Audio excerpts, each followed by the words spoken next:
সবাইকে নমস্কার। গত পর্বে আমরা শ্রী শ্রী চন্দ্রনাথ মন্দির পরিক্রমা শেষে এখানে পুজো দিয়ে আমাদের এই পর্বটা শুরু হয়। আজকে আমরা যাব পাতালকালী মন্দির, এবং পাতালকালী মন্দির কীভাবে যাবেন সম্পূর্ণ ইনফরমেশন আমি এই পর্বে তুলে ধরার চেষ্টা করব।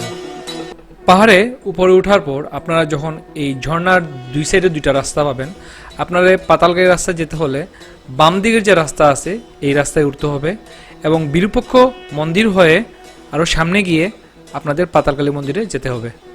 শ্রী শ্রী বিরূপক্ষ মন্দির হয়ে উপর দিকে উঠার যে রাস্তাটা চলে গিয়েছে, প্রথমেই আপনারা একটি চায়ের দোকান পেয়ে যাবেন। এই চায়ের দোকান ফেলে আপনারা আরেকটু যখন উপরে উঠবেন তখন এখানে একটা তিনকোনা মোড় পাবেন, এখানে একটা চায়ের দোকান আছে। তো এই চায়ের দোকানের পাশে দিয়েই মূলত এই রাস্তাটি গিয়েছে।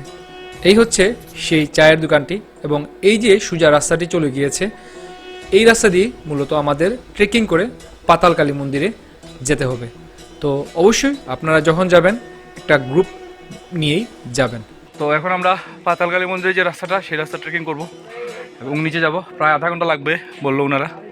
তো যাওয়া যাক নিচে, নিচে গিয়ে আপনার সাথে আবার কথা হচ্ছে। তো আমরা এখন যেতেছি পাতালকালী মন্দিরের রাস্তায়, বাগানের ভিতর দিয়ে। এখানে ভালো হয় কারো যদি আপনারা একা না গিয়ে কয়েকজন একসাথে হয়ে যাবেন তাহলে ঠিক আছে, আর একা গেলে মানে এখানকার কারো নিয়ে সাথে নিয়ে গেলে ভালো হয় আর কি। এমনিতে কোনো সমস্যা নাই, আর অবশ্যই চিন্তা করবেন যে সন্ধ্যার আগে যেন ব্যাক করা যায়, কারণ বিকাল 4টার আগে যাতে আপনারা এখান থেকে নেমে নিচে চলে যেতে পারেন, কারণ এরপর রাস্তা যদি খুঁজে না পান তাহলে আপনার এই টিল্লায় সারাই থাকতে হবে। তো চলুন যাই। আমরা দেখলাম এখানে অপার একটা শান্তির জায়গা, আসলে বলে বোঝানো যাবে না ভাই, মানে কি বলবো আপনাদের। আর এখন আমরা যাচ্ছি তো পাতালকালীর উদ্দেশ্যে, আর পাতালকালী মন্দিরে যাওয়ার পর আমি আপনাদের সাথে আবার দেখাবো পাতালকালী মন্দিরে। তো ওই যে নিচে দেখা যাচ্ছে নীল রঙের একটা শেডো, ওইখানে হচ্ছে আমাদের মন্দির। অনেকটাই চলে আসছি, ওইখানে যেতে হবে আমাদের। তো চলুন ওখানে যাই আমরা এখন, আর যাওয়া যাক। তো ওই হচ্ছে আমাদের পাতালকালী মন্দির, অনেক নিচে, অনেক উপর থেকে নিচে নেমে আসছি। এখন আমরা এই সিঁড়ি দিয়ে দুইটা রাস্তা আছে, এদিকে একটা রাস্তা আছে, এদিকে একটা রাস্তা আছে, আমরা এই রাস্তায় নামবো। তো চলুন নামা যাক। তো অবশেষে আমরা পাতালকালী মন্দিরে চলে আসছি, কালী মন্দিরে চলে আসছি, দেখতে পাচ্ছেন এখানে নিচে। এখন আমরা নামবো, তো চলুন নিচে নামি এখন আমরা। নমস্কার, ভালো আছেন আপনারা? নমস্কার, হর হর মহাদেব, হর হর মহাদেব। আমরা এখন পাতালকালী মন্দিরে চলে আসছি।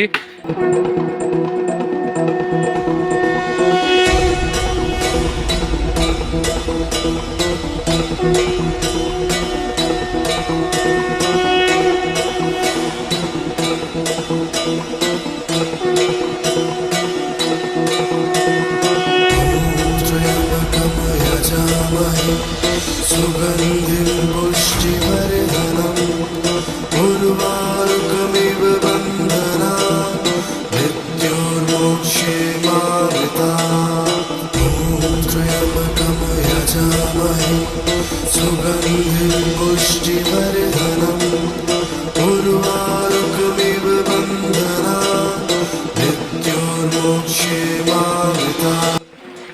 জয় মাতারা, জয় মাতারা।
শ্মশানকালী মন্দিরে চলে আসছি, পাতালকালী মন্দিরে চলে আসছি।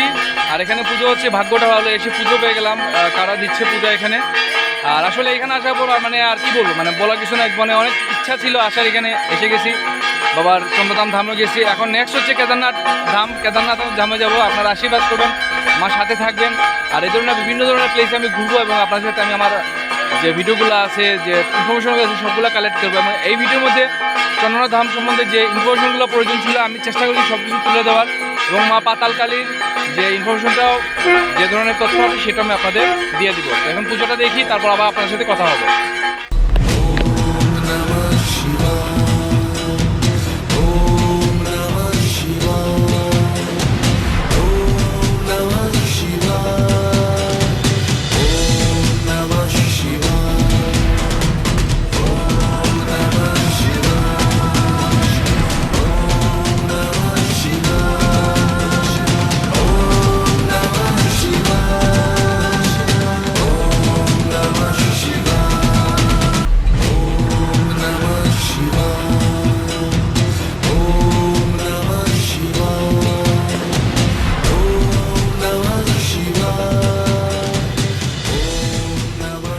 আসলে এটা একটা ভাগ্য, এখানে আসার পর পূজাও পেয়ে গেলাম, অনেকটাই পেয়ে গেলাম যেখানে ভোগ দেওয়া হচ্ছে। এখানে আমার সব ভাইরা আছে, ওনারা চিটাগাং থেকে আসছেন, এক একজন এক এক জায়গা থেকে আসছেন। আর ওই যে দাদারা আসছেন, আর ধন্যবাদ ওনাদের প্রসাদ দেওয়ার জন্য। আর এখানে পুরোহিত যিনি, উনি পূজা দিচ্ছেন, ভিডিও করছে, আপনারা দেখতে পাবেন অবশ্যই। ভালো লাগতেছে, আসলেই ভালো লাগতেছে। একটু কষ্ট হবে, কিন্তু কষ্টের কোনো ব্যাপার না, যদি আসতে পারেন মন শান্তি। জয় মা তারা, জয় মা তারা, জয় মা তারা, হর হর মহাদেব। তো এটাই হচ্ছে ভাগ্য। আসার পর মার দর্শনও পেয়ে গেলাম। আমাদের বাবার এখানে বলায় আমরা প্রসাদও পাচ্ছি। তো এখানে আপনারা যদি প্রসাদ পেতে চান, অবশ্যই আপনাদের টাকা পে করে প্রসাদ খেতে হবে, কিংবা আপনারা যদি ভোগ নিয়ে আসেন ভোগও দিতে পারেন, এটা আপনাদের উপর নির্ভর করতেছে। বাবা আমাদের বললেন যে, পূজারী বাবা বললেন যে তোমরা যদি প্রসাদ পেতে চাও তাহলে এখানে দক্ষিণা দিয়ে প্রসাদ পেতে পারো। তো আপনারা যদি প্রসাদ পেতে চান, প্রতি প্রসাদে আপনার 120 টাকা করে যাবে। আপনারা দুইজন যদি কি আসেন বা তিনজন আসেন, এটা আপনার উপর নির্ভর করতেছে আপনারা কয়টা প্রসাদ নেবেন। কিংবা আপনারা চাইলে আগেও এখানে যোগাযোগ করতে পারেন, এখানে আমি ফোন নাম্বার একটা দিয়ে দিব, যাতে আপনারা যদি আসেন পূজা দিতে চান আপনারা যদি যোগাযোগ করতে পারেন। যোগাযোগ করবেনও বা কী হবে, এখানে তো নেটওয়ার্কই নেই, এটা একটা ঝামেলা। আচ্ছা, এখন প্রসাদ খেয়ে পরে আবার কথা হচ্ছে। তো এই হচ্ছে মার শিলা। আর এখন আমরা এদিকটা যাব, এদিকটা বাবা বললেন এখানে 3টা শিবশিলা আছে, তো আমরা এখন শিবশিলা দেখতে যাব। আসো পল্লব, খোকনদা। এখানে সবগুলা পাথরই আসলে অনেক গুরুত্বপূর্ণ পাথর, পাহাড়ের পাথর, কিন্তু সব ভগবানের ইচ্ছা। এই যে একটা শিবশিলা, এই হচ্ছে একটা শিবশিলা। আরও ভিতরে যাব, পাবো আমরা আরো 2টা শিবশিলা। তো বাবা বললেন এদিকে যাওয়ার জন্য, আমরা এদিকেই যাই। হ্যাঁ হ্যাঁ হ্যাঁ, একটা শিবশিলা, আর ভিতরে 2টা শিবশিলা। তো এখন কিন্তু আমরা মোটামুটি ভিতরে ঢোকা শুরু করলাম। এখন এই যে এখানে বাঁশের একটা ইয়ে আছে, আমরা এদিকে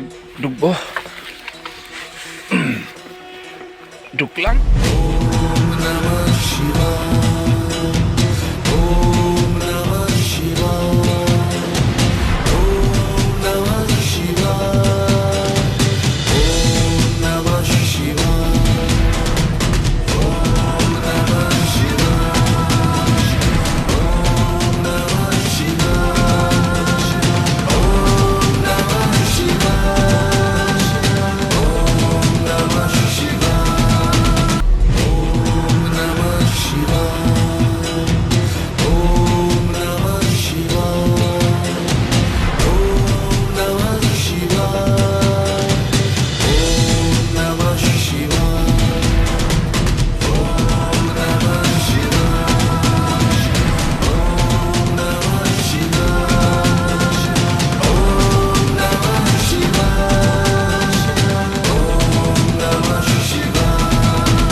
আমাদের ঘোরাফেরা শেষ, এখন আমরা রওনা দিব আমাদের মঠের উদ্দেশ্যে। চলুন রওনা হওয়া যাক। আসলে মনটা খুব ভালো লাগতেছে, এটা বলে বোঝাতে পারবো না আসলে কীরকম ভালো লাগতেছে, অনেক অনেক ভালো লাগছে। চলুন এখন আমরা রওনা হই। কারণ সন্ধ্যার আগে এই পাহাড় থেকে নামতে হবে। আমরা কিন্তু অলরেডি পাহাড় থেকে এবার নেমে চলে আসছি, আবার উপরে উঠবো, আবার উপরে উঠে ওইদিকে ট্রেকিং করে আবার ওইদিকে নিচে নামবো। চলুন এগোনো যাক। আর এখন বাজে হচ্ছে আপনার 2:40, মোটামুটি হাতে 2 ঘন্টা সময় আছে। এর ভিতরে আমাদের টোটাল পাহাড়টা কমপ্লিট করতে হবে বেয়ে। এই হচ্ছে একটা শিবশিলা, আর ভিতরে দেখলাম আমরা 2টা শিবশিলা। এখন আমরা সামনের দিকে এগোবো। আর আসলে এখানে আসতে হলে একটু কষ্ট হবে, কিন্তু কোনো ব্যাপার না। আসলে যদি ইচ্ছা থাকে চলে আসবেন, মন শান্তি হয়ে যাবে। তো এখানে অনেকে বলে যে আসতে ভয়, এই সেই, কোনো কিছু না। আসতে চান, ড্যাম কেয়ার, চলে আসবেন। তবে 1জন কি 2জন টিম মেম্বার নিয়ে আসবেন, তাইলে হবে। এতে গল্প করে করে আসা যায় আর কি, এতটুকু। আর ট্রেকিংটা একটু কষ্ট, এটা কোনো সমস্যা নাই, ট্রেকিং করে করে আসতে হবে। সে আমাদের কাঙ্ক্ষিত মা পাতালগাড়ি তীর্থধাম দেখে রওনা হয়ে গেলাম। আশীর্বাদ করবেন যেন ঠিক মতো আমরা পৌঁছাইতে পারি। আর রাস্তা দেখবেন, এই যে রাস্তা, খাড়া রাস্তা, কোনো সমস্যা নাই, যাবে। মার শক্তি আছে, ধামে আসতে তো অনেক শক্তি, মার আশীর্বাদ আছে। তো চলুন সামনের দিকে এগোনো যাক, যেতে যেতে কথা হবে। আর জানি না কখন আসবো কিনা, অবশ্যই আসার ইচ্ছা আছে, আবার আসবো। আমি আমার একটা মনের ইচ্ছে ব্যক্ত করে গেছি, মনের ইচ্ছেটা পূরণ হলে আমি চলে আসবো বা মার এখানে। আর দেখা হবে আবারও, বিভিন্ন জায়গায় যাবো, ব্লগ করবো, আপনার সাথে তুলে ধরবো। সাপোর্ট করেন একটু, এটাই ভাই হিসাবে। ভালো থাকবেন সবাই। তো চলুন সামনের দিকে যাই।